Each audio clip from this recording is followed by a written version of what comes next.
máa gbàdúrà ẹ̀mí ń bẹ bẹ́nu rẹ̀ gbàdúrà fún àìní rẹ̀ ìgbà gbogbo. Pray always for whatever you need. Pray always. And Jesus said it. Luke 18. Pray without ceasing. Don't give room to devil, to demon, to mockers who want to mock you. Pray and walk. God will be with you. Even when you pray at times, the Holy Spirit, God will give you a vision or a dream what to do, and you will do it. And God himself told Jeremiah to buy land, and that was the time that the Babylonians have put siege on Judah and the environment. God himself gave Jeremiah a vision to go and buy land. And God said, when you buy this land, you make sure they sign it and they seal the agreement. Wow. We copy most of the things we are doing now from the Bible.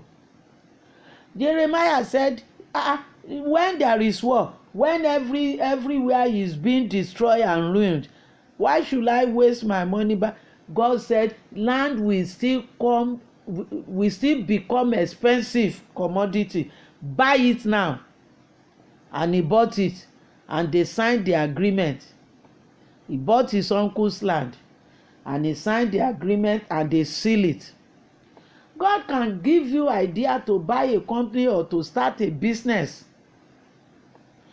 That one you can't get it from any classroom. Praise the Lord. Olúwa ràn wá lọ́wọ́. I'm in the book of Colossians chapter 1 verse 3 to 5. We always thank God. We pray for you. Since we have heard about your faith, since the day we have heard that you receive the gospel, you believe in the Father, you believe in the Son, Jesus Christ. We have included you on our prayer list, and we have been praying for you. Hallelujah. Because of your love for the saints. Apostle, Paul ó kọ lẹ́tà sí àwọn ará Kólósè. Ó ní láti ijọ́ tóun ti gbọ́ wípé ẹ gba ìyìn rere gbọ́, lòun ti ń gbàdúrà fún yín, lòun sì ń dúpẹ́ lọ́wọ́ Ọlọ́run fún ìgbàgbọ́ yín tẹ́ nínú Ọlọ́run àti ìfẹ́ tẹ́ fi hàn àwọn ìránṣẹ́ Ọlọ́run. Èmi ó ṣe wọ́n tí mo lè ṣe o. Mi ní ṣìyàn lọ́nà. Kì í sì ṣe ẹgbẹ́jọdá, kì í ṣàǹkó. This journey, this pilgrimage, where we are going eternity, is individual. You have to make up your mind. I have made up my mind what to do about the good news, about God, about his son Jesus. I've made up my mind, and I will not change it. Praise the Lord. It is well. Make up your mind, Joe. It's individual. They heard the gospel and they receive it. They believe it, and they are working on it. Action. That is what Apostle James said. Put your faith into action. They put their faith into action, and they were treating the saints, people of God, they were treating them well. I don't know what they did. You want to know? Then read the book. Hallelujah. Praise the Lord. Obedience is important. When you obey the instruction, you will focus on it. You will deny yourself. Remember, that is the topic for this month. You deny the world. You won't become friend to the world. Ìbárẹ́ ayé ìṣọ̀tá Ọlọ́run. O bá gbọ́ ìrere tó gbàgbọ́, tó dìímú ṣinṣin, tó sì ń lò, àjẹpọ̀ ìgbọ́ràn sọ̀jẹ̀bọ rírú lọ. Ìyàwó gbọ́ràn sọ́kọ lẹ́nu ò bá yá wà lọ́kọ ò fẹ́ràn rẹ, gbọ́ràn sọ́kọ lẹ́nu. Ọkọ náà gbọ́ràn sí Jésù lẹ́nu torí òun ló lórí ìjọ, gbọ́ràn sí Jésù lẹ́nu. Hallelujah. Èmi fẹ́ràn ara mi o. Mo fẹ́ràn ara mi. Mi jẹ́ lòdì, mi jẹ́ ṣe lòdì sí ọ̀rọ̀ Ọlọ́run. Olórin tó ní ẹ̀rù rẹ̀ ń bà mí, ó mọ ohun tó rí tó fi sọ bẹ́ẹ̀. Ó mọ ohun tó rí. Any good thing. Solomon, he sacrificed to God, and God saw it and said, what do you want? What does this boy want? See how many, killing 1,000, killing. God himself called on Solomon in his dream. Say, what do you want? What can I do for you? Kémi náà ṣe wọ́n tí ń lè ṣe kí n lè rí Ọlọ́run. Kọ́lọ́run lè béèrè pé kí ni mo fẹ́ kí n sì sọ kó sì ṣe fún mi. Hallelujah. During the time of Solomon, some people, maybe they went to school or trade or whatever. But if they don't honor God, God will not honor them back. You can have 10 degrees, you can go to 100 seminars. If you don't honor God, God will not honor you. He said, I will honor those who honor me. He said it in the book of Malachi. Ó láwọn tó bọlá fún mi ní bọlá fún. We've seen somebody who have many houses, many cars, and everything just go pian. Èṣù ò ní rí ayé rẹ bàjẹ́, kò ní ba ayé mi náà jẹ́. Satan will not have opportunity to destroy our lives in Jesus' name. God will not give him chance. Ọlọ́run ò ní gbà fún Sátánì. Ó gbà fún Sátánì láti bá ayé mi jẹ́. Ó ṣé Olúwa. Hallelujah. Èmi ò mi jẹ́ rọ́lọ́run fín o àtàwọn èèyàn ẹ̀. God is always happy to anybody who loves him, who is righteous, who believe in him, who do his will. He's always happy. Inú Ọlọ́run máa ń dùn sí ẹni tó gbọ́ ìhìnrere tó sì gbàgbọ́. And in Matthew 13, Jesus said, those who believe the word are the seed planted in a good soil and germinate. Those who believe in the word, they will bear fruit 100, 60, 30. Àwọn tó gbàgbọ́ ni ó máa so èso rere, ayé wọn máa dá, nǹkan wọn máa tẹ̀síwájú. Èmi ò ní jí ò ní jà, ìjíjà èmi náà. Ṣùgbọ́n jí ò ní gbé wa lọ. Èmi ò ń sàsọdùn, ní sàsọdùn. Bíjì bá ń jà ọ́, má torí náà kọ̀ Ọlọ́run sílẹ̀. Àdúrà ni kó túbọ̀ múra sí. Ìjìyàn á dáwọ́ dúró, dáwọ́ dúró, dáwọ́ dúró, dáwọ́ dúró. Ìjì tó ń jà nínú ayé wa, dáwọ́ dúró lórúkọ Jésù ni mo pàṣẹ fún ọ, dáwọ́ dúró. Dáwọ́ dúró, á dáwọ́ dúró. It must stop. Except it's not written in the Bible, everything written down is for us to use. They are keys. We can remind it. He said, remind me my word. Èmi mọ̀ pé yòókù ọdún yóò dáa fún wa o. Torí à pe àkíyèsí wa, ẹ já lọ dúpẹ́ lọ́wọ́ Ọlọ́run. Ẹ já lọ dúpẹ́ gan ká lọ kí bàbá yẹn. Bàbá dáadáa láàánú wa. Àtòun àtọmọ ẹ̀ Jésù. I'm one of the chosen. First Peter chapter 2 verse 9. He described 4 people there. God's chosen. Royal priesthood. Holy nation. God's people. 4 type of people. Which one are you? Thank you, Father, because I'm chosen. Glory be to your name. Hey, thank you. The benefit of the chosen, I'm enjoying it and I will continue to enjoy it. Hey, you said those who fear your word, those who fear you, those who delight in your word, even their children will inherit the earth. I believe, oh Lord, my children will inherit the earth. They will have their own homes. Hey, Satan is a liar. Hey, they will look back and praise your holy name and return all glory to you. In the name of Jesus, people will rejoice with me this year. In Jesus' name, amen. Amen and hallelujah. Amen and hallelujah. Let us go and pray. You should learn how to praise God always. So he said, we keep thanking God for your life, for your faith. Àwọn tó dúró nínú ìjọ word of faith ojoojúmọ́ ọ̀run sì ń ṣẹ̀rí mi báyìí ni mò ń gbàdúrà fún wọn. Gbogbo àwọn tó dúró, gbogbo àwọn tó wà níbẹ̀ ni mò ń gbàdúrà fún wọn, ni mò ń fi wọ́n síwájú Ọlọ́run lójoojúmọ́, láàárọ̀ ni o, lálẹ́ ni o, níṣòru mi ni o. Ọ̀ranyàn ni, àìgbọ́dọ̀ má ṣe ni, torí ìgbàgbọ́ wọn.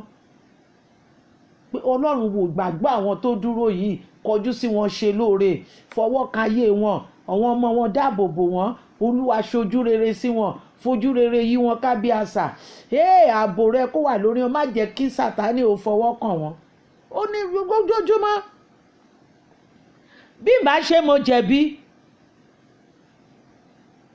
Ìwé Èsíkẹ́lì ó ní olùṣọ́ bí o bá tí o bá kìlọ̀ fún àwọn àgùntàn tógun bá ká wọn mọ́, ẹ̀jẹ̀ wọn òun ó béèrè lórí rẹ̀. Praise the Lord. Praise the Lord. Mo ní ká gbàdúrà, ẹ jẹ́ á gbàdúrà. Jẹ́ á gbàdúrà. Olúwa ṣíwé ìrántí kẹ́ni kankan. Ọba Sẹ́sì, that king of Susan. He opened the book. God arrested his heart. He was unable to sleep one night. He started reading the memorial book. He started reading the record until he came to Mordecai's name. And he said, did we honor this man for what he did? They said no. That day he honored. Ẹlẹ́dàá mi o, ṣíwé ìrántí kàn mí. Father, remember me for good, remember me for promotion, remember me for marriages, remember me for greater business, remember me, oh Lord, for top, for high position, remember me for healing. Father, remember me, oh Lord, for breakthrough. In Jesus' name, amen. Bó bá fi mí lẹ̀ á máa sọ lọ náà ni, àkókò sì ń lọ, ẹ̀yin ní ká ẹ gbà yòókù. Olúwa ó ṣíwé ìrántí kàn yín, àlọ́ Ọlọ́run ó ṣíwé ìrántí kàn yín, ọ̀tá fẹ́ ọ̀tá kọ̀, Ọlọ́run ó ṣíwé ìrántí kàn yín. Number 1, àjẹkún ìyà ni ó jẹ. Àjẹkún ìyà ni ó jẹ. Whoever slip away from the light into darkness, àjẹkún ìyà ni ó jẹ. That person will suffer calamity because demon, they will control him or her. I pray they will not force you out of your house to the tomb, to graveyard. In the name of Jesus, it won't happen. That is the song of one of our senators in Nigeria. Àjẹkún ìyà ni ó jẹ. Hallelujah.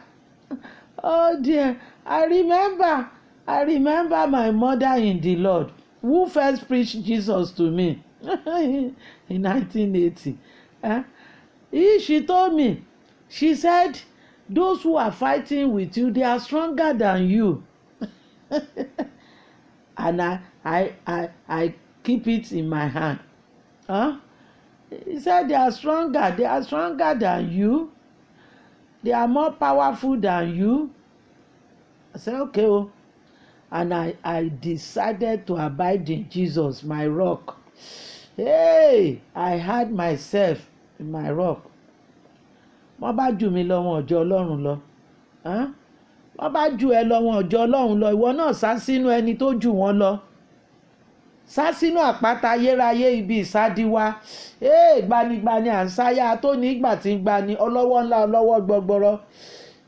Ó ní ọwọ́ agbára lòun ó fi gbà àwọn ọmọ Ísírẹ́lì kúrò lóko ẹrú. Ẹni tó mú wa lẹ́rú ò fẹ́ fi wá sílẹ̀. Ọwọ́ agbára ló ń tú wa sílẹ̀. Kì í ṣe òyìnbó, kì í ṣe pé ẹnìkan mọ òyìnbó sọ àbí ẹnìkan kàwé kan ó wá jókòó classroom. Kì í ṣe yẹn, ọwọ́ agbára ni. Àwọn sọ́sọ́rà, àwọn ọ̀jọ̀gbọ́n wọn kún Egypt bí nǹkan míì. Hallelujah. Ọwọ́ agbára ni. Praise the Lord. Compare the joy God will have on Colossians with the letter Paul wrote to them and the letter Paul wrote to Galatians in chapter 3, Galatians chapter 3. He calls those people who are preaching wrong thing to believers. He calls them. Compare the two letters. The one that he say, I'm praying for you. I'm praying for you. And the one he calls them. Hallelujah. The last one. Is it? Yahweh. Hey, we have believed. We have believed the gospel. Use all your power.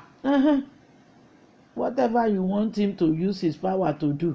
Either to protect you, to promote you, to preserve you. Promotion doesn't come from east or west. It comes from the Father in heaven, who control the heavenly host. Òun ló ta ọ̀run bí ẹni taṣọ. Kò sì jábọ́ láti ìgbà yẹn. Òun ló gbómi jọ bí òkìtì ọ̀gbọ́n tá à ń pè lókun. Òkun ò sì gbẹ. Ǹjẹ́ o lẹ gbọ́ tó complain pé gbogbo nǹkan tó ń ṣàn wá sínú ó ti kún, ó ti ń bó. Ọ̀rọ̀ wo ò ní sú Ọlọ́run. Mo gbà ládùúrà, ọ̀rọ̀ wo ò ní sú Ọlọ́run. Ọ̀rọ̀ wo ò ní sú Ọlọ́run. Ọ̀rọ̀ wo ò ní sú Ọlọ́run. Bàbá a máa ráàánú gbà, yóò máa ṣàánú wa. Ọ̀rọ̀ wo ò ní sú Ọlọ́run. Ẹ jẹ́ káwa náà ṣe etí ká gbọ́ràn. Ẹ má jẹ́ kí àsọtẹ́lẹ̀ Àìsáyà pé wọ́n ní etí wọ́n ń gbọ́ ṣùgbọ́n wọn ò ní ìmọ̀ òye wọn. Wọ́n ní ojú wọ́n ń rí, wọ́n ń wò báyìí, wọ́n ń wo ìran ṣùgbọ́n òye wọn. Ìyẹn ò dáa. Ó yẹ ká gbọ́ kó dàpọ̀ mọ́ ìgbàgbọ́ nínú ọkàn wa, kó yé wa. Ẹ̀mí mímọ́ ló máa túmọ̀ ẹ̀, ó máa ṣàlàyé ẹ̀ fún wa. Olúwa yóò ràn wá lọ́wọ́. Achievers ni gbogbo wa máa jẹ́. Achievers, ìwé mélòó ni Dangote kà? Ẹ mọyì àwọn ní dìgírì tó ń ṣiṣẹ́ lábẹ́. Olúwa, mo gbọ́ ìtàn Dangote yẹn kan. Wọ́n ní níjọ́ kan, I heard about Dangote. I said, what are the degrees of Dangote? And he's controlling many graduate degree holders. He has many of them in his company.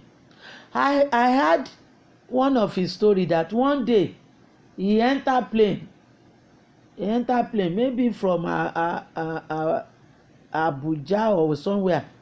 He and one of his manager and Bishop Idahosa entered the plane to plead with the people in the plane that please, these people are visitors, some preachers who came, and they have to catch up with plane in Lagos. If they don't follow this plane, they will miss their plane.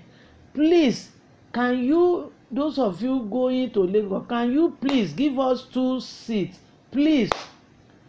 None of them decided to give their seats except Dangote, who stood up and called his manager and he came down. And Idahosa prayed for him. That prayer is still working in his life. Somebody say prayer is not powerful. Idahosa prayed for him because you do the, and he's a Muslim, and he honored Bishop, he honored Jesus, he honored preachers. he honour the saints. ẹ já lọ gbàdúrà. ó fi ìjókòó ẹ̀ sílẹ̀ wọ́n dẹ̀ sọ kalẹ̀ wọ́n ní Dáúsà dẹ̀ gbàdúrà fún pé yóò pọ̀ sí ṣé kò wá ń pọ̀ sí ẹ máa gbówó lọ fún náà ni ó máa lò ó Ọbásanjọ́ bá gbowó fún gbogbo wọn bá gbowó fún òun ni ó jọrọ yín kèfèrí àti Christian kèfèrí yóò máa jọrọ yín náà ni. Father, we say thank you. We shout hallelujah. Glory, Father. Glory, Father. Thank you, Father. Thank you, Father. Thank you, Father. Hey, man, thank you. Thank you. We say thank you, Father.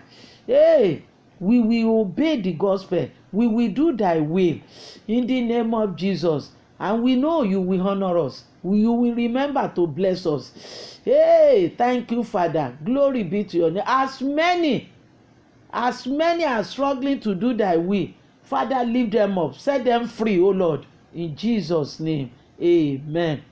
This month, you will record beautiful, marvelous, miraculous events in Jesus' name.